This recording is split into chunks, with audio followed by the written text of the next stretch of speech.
স্বামী, মহারানী, আমি এখানে কিভাবে চলে এলাম?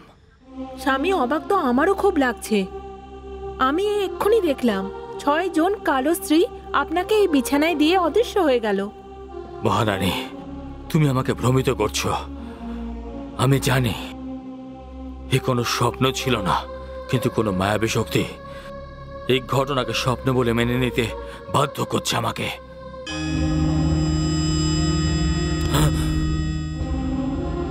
তারকাসুর, মা শক্তির প্রথমবার লেশমাত্র শক্তির প্রদর্শন দেখলি তুই, আর এই দশা হয়ে গেল তোর। আজ থেকে আগেও আমি তোকে বুঝিয়েছিলাম, কিন্তু তুই বুঝতে পারিসনি। এটা তো আমার একটা ছোট মায়াবী প্রদর্শন ছিল, তবে এরপর কি হবে সেটাও শুনে নে। তুই জানিস আজকে কি হয়েছে? আজকে ওই বালক অর্থাৎ পার্বতীর পুত্র পুরো 7 মাসের হয়ে গেল।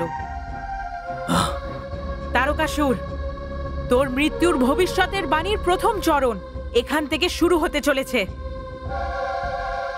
এবার তোর ভয়ঙ্কর মৃত্যুকে সারা সংসার দেখবে।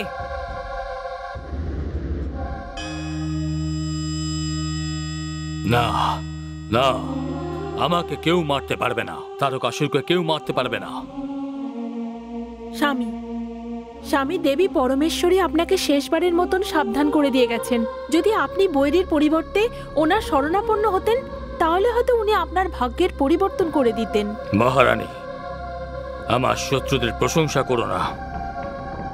মায়াবী শক্তি দেখে কেউ সাময়িকভাবে নিশ্চয়ই ঘাবড়িয়ে যায়, কিন্তু আমি কোনো সাধারণ মানুষ নই। আমি তারকাসুর, অসুর সম্রাট তারকাসুর। মহারানী, এখনো পরীক্ষা শেষ হয়ে যায়নি, পরিণাম সম্মুখে এসে গেছে। দেখো, এবার শীঘ্রই অসুরদের দিক থেকে যুদ্ধ ঘোষণা করা হবে, আর আমিও দেখছি ওই পুচকে 7 মাসের বালক আমাকে বধ কিভাবে করে। স্বামী, আপনি হয়তো ভুলে গেছেন যে ছোট্ট পার্বতী কিভাবে শক্তিশালী অন্ধককে বধ করেছিল। মহারানী, তোমার মতিভ্রম হয়ে গেছে। তুমি অন্ধকের সাথে তারকাসুরকে তুলনা করছো। আমি এই মুহূর্তে অসুর মাতা দিতির সাথে দেখা করতে যাচ্ছি, আর ওনার আশীর্বাদ নিয়ে আমি যুদ্ধের ঘোষণা করব। যুদ্ধ।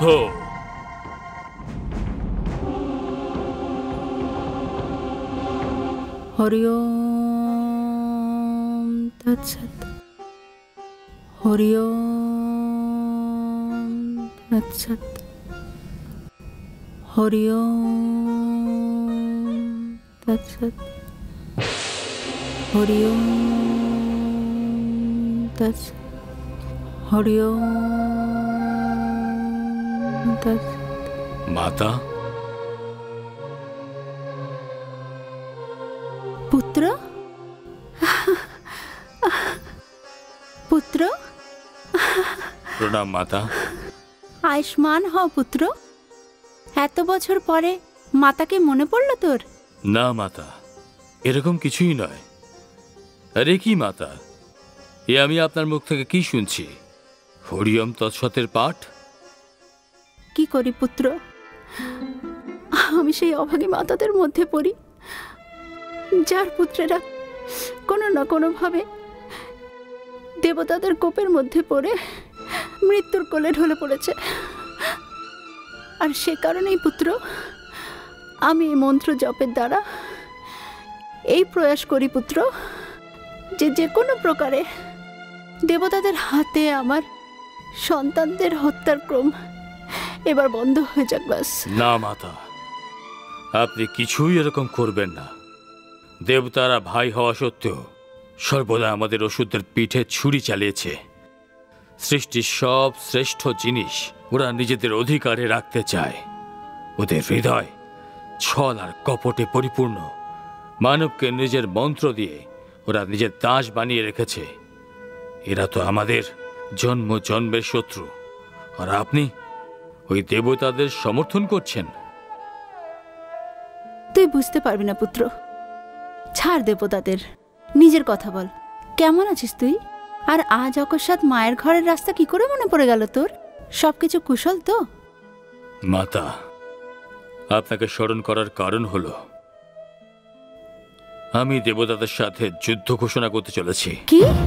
হ্যাঁ মাতা, হয়তো আপনার মনে নেই যে ব্রহ্মার বর অনুযায়ী শিবের সন্তান আমাকে বধ করবে, আর সব দেবতারা মিলে আমার বিরুদ্ধে এক অভিযান চালিয়ে যাচ্ছে এই বিশ্বাসে যে শিবের 7 মাসের ছোট বালক আমাকে বধ করবে। আর সেটাই তো আমি দেখতে চাই। না না পুত্র, না, মাতার সামনে দাঁড়িয়ে তুই এরকম কথা বলিস না। আমি জানি যে কালের প্রহার কত ঘাতক হয়। কালের আয়ু দেখা যায় না পুত্র। আর তুই এমন সময়ে আমার কাছে এসেছিস যখন তোর আর করার কিছুই অবশিষ্ট নেই পুত্র। আর তুই কত বড় ভুল করেছিস পুত্র, যে অসুর সমুদায়ের জন্য এমন একজন উত্তরাধিকারী এমন তৈরি করিস নিজে যে তোর পরে তোর স্থান গ্রহণ করতে পারে। আর আমার শঙ্কা হয় যে এই সংগ্রাম আবার আমার থেকে আমার পুত্র নিয়ে যেতে এসেছে। দুঃখ পেতে পেতে আমার বুক পাষাণের মতো হয়ে গেছে। কিন্তু যখন যখন কোনো সব ওঠে তখন খুব কষ্ট হয়। আপনি আমার চিন্তা করবেন না মাতা। পুত্র, তুই আমার প্রশ্নের উত্তর দিলি না। আপনি সত্য বলেছেন মাতা। ব্রহ্মার বরদানের চিন্তায় আমি এই বিষয়ে কোনো দৃষ্টিই দিইনি। আমি এটা ভুলেই গেছি যে আমার পরে ওষুধের কি হবে। কিন্তু মাতা, এখনো আমাদের ওষুধদের মধ্যে এমন এমন মহাবীর আছেন যাদের উপর আপনি গর্ব অনুভব করবেন, যারা ওষুধের ভবিষ্যৎ নির্মাণ করবে। আজ আপনার কাছ থেকে বিদায় নেওয়ার আগে সেই 2 নামকে আমি ঘোষণা করছি। তারা হল রম্ভ আর করম্ভ। এরা দুজন এখানেই থাকবে। আমি ওদের দেবাসুরের সংগ্রামে ভাগ নিতে দেব না। মাতা, আমাকে আশীর্বাদ দিন, কিন্তু দুঃখী হয়ে থাকলে আশীর্বাদ দেবেন না। আপনি তো বললেন যে কালের আয়ু দেখা যায় না, কিন্তু তাও আমি আমার কালকে এক মোক্ষম আঘাত নিশ্চয় করব। যা পুত্র, মা হই তাও আশীর্বাদ তো দেবই। কিন্তু কিন্তু কি মাতা? এমনও তো হতে পারে যে আমি আবার এসে আপনার সাথে দেখা করি, আর তাই কোনো কিন্তু ছাড়াই আপনি আশীর্বাদ করুন। তুই জানিস না পুত্র, এই দিবসের সংগ্রাম না জানি আমার কত পুত্রের বলি নিয়ে নিয়েছে। তোর মতোই তোর ভ্রাতারা ইন্দ্রকে পরাজিত করেছিল, কিন্তু শেষে পরাজয় সর্বদা আমাদের অসুরদেরই হয়েছে। আর প্রতিবার আমি নিজের এক সন্তান হারিয়েছি। আর আজ আমি মা হয়েও তোকে আশীর্বাদ তো দিচ্ছি বাবা, কিন্তু আমি নিভে যাওয়া প্রদীপ নিয়ে তোর প্রতীক্ষা করব পুত্র। প্রণাম মাতা। আয়ুষ্মান হও পুত্র, আয়ুষ্মান হও।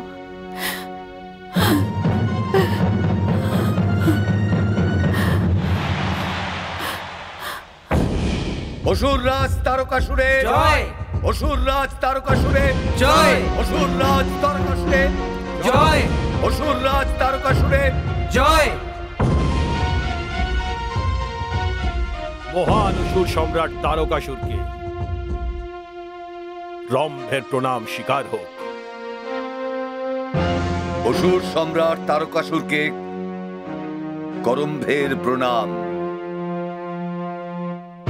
অসুর বীরেরা সেই সময় উপস্থিত যখন আমাদের আর একবার অসুরদের প্রতিষ্ঠাকে দেবতাদের পরাজয়ের দর্শন করাতে হবে। আমাদের কাছে পরাজয়ের পরে দেবতারা শিবের সন্তানের শরণ নিয়েছে। ইন্দ্রলোকে এখনো ওষুধদেরই অধিকার রয়েছে।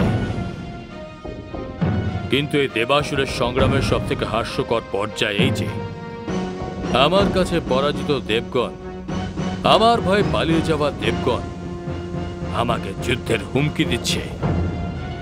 অসুর সম্রাট মহান তারকাসুর, আমরা আপনার একটি মাত্র ইশারাতে নিজেদের রক্ত দিতে প্রস্তুত। মহাবীর রম্ভ, আমি সর্বদা আপনার বীরত্বের সম্মান করেছি। আপনি আর আপনার ভ্রাতা করম্ভ আমাদের অসুরদের কাছে গর্বের কারণ। বিগত দেবাসুরদের সংগ্রামে আপনারা দুই ভ্রাতা দেবতাদের যে ঘা দিয়েছেন সেটা এখনো শুকায়নি। আপনাদের দুজনের নাম শুনলে দেবতারা এরকম কেঁপে ওঠে যেন ঝড়ে শুকনো পাতা।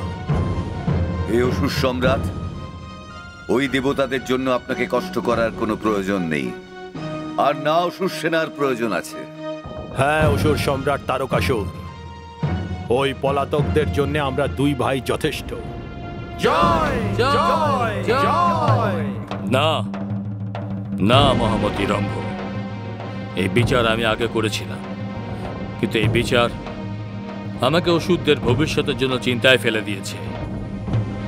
আমি জানি যে আমার লড়াই একটা 7 মাসের বাচ্চার সঙ্গে হবে, কিন্তু সেই 7 মাসের বালকের পেছনে আমার হাতে পরাজিত সব দেবতাদের ঘৃণা রয়েছে। এখন তো দেবতারাও অসুরদের মতন ছলনা করতে শুরু করেছে। যুদ্ধের পরিণাম একজনের মৃত্যু আর আরেকজনের বিজয় হয়। তাহলে হে মহাবীরগণ, আমি অসুরদের ভবিষ্যৎ তোমাদের দুজনের কাঁধে ছেড়ে যাচ্ছি। হে অসুর সম্রাট, এ আমাদের সাথে অন্যায় ছাড়া আর কি? যখন অসুরদের জন্য রক্ত দেওয়ার সুযোগ এলো, তখন আপনি আমাদের তা থেকে বঞ্চিত করছেন। হ্যাঁ মহাবীর করম্ভ, আমি আপনাদের দুই ভ্রাতার রক্ত সমগ্র অসুর সমুদায়ের জন্য সুরক্ষিত করছি। আমাকে কথা দিন যে সেনাদের প্রস্থানের পরে আপনারা দুজন যুদ্ধক্ষেত্রে আসবেন না। এ আপনি কি বলছেন? হ্যাঁ মহাবীর রম্ভ, আমার কাছে সময় কম।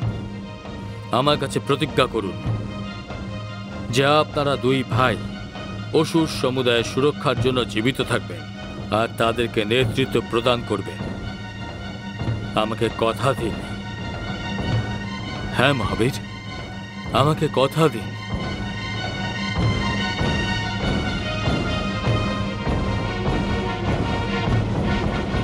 অসুর সম্রাট, আমরা দুজন আপনাকে কথা দিচ্ছি। জয়